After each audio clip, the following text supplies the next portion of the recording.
Des victimes du travail forcé sous le joug colonial japonais ont enfin gagné leur procès en indemnisation contre les entreprises japonaises. Cela fait près de 10 ans que ces anciens employés sud-coréens ont porté plainte contre Mitsubishi Heavy Industries et Nippon Steel Corp. La Cour suprême a rejeté aujourd'hui la demande des sociétés nippones de réviser le jugement de tribunaux de deuxième instance et donner gain de cause aux victimes. Elle estime que les plaignants peuvent exercer leur droit de demande de dommages-intérêts après avoir reconnu en 2018 que les firmes japonaises devaient des indemnisations. Elle a jugé que les revendications des victimes sont valables et légitimes. 7 victimes qui ont plaidé contre Nippon Steel étaient vivantes lors du début de la procédure en mars 2013.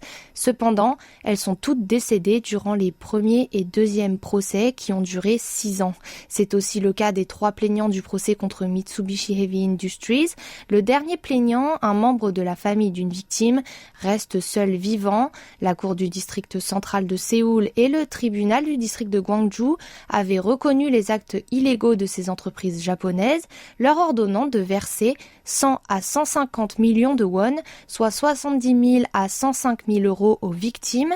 Le montant de dédommagement fixé s'élève donc au total à 1,17 milliard de won, une somme équivalente à 820 000 euros. En 2018, la Cour suprême avait prononcé dans un procès similaire à celui-ci que le droit de demande d'indemnité d'un individu ne disparaissait pas malgré le traité de 1965 qui avait rétabli les relations diplomatiques entre Séoul et Tokyo. Le gouvernement sud-coréen avait proposé cette année une indemnisation via un tiers plutôt que de demander aux firmes japonaises de payer leurs dettes.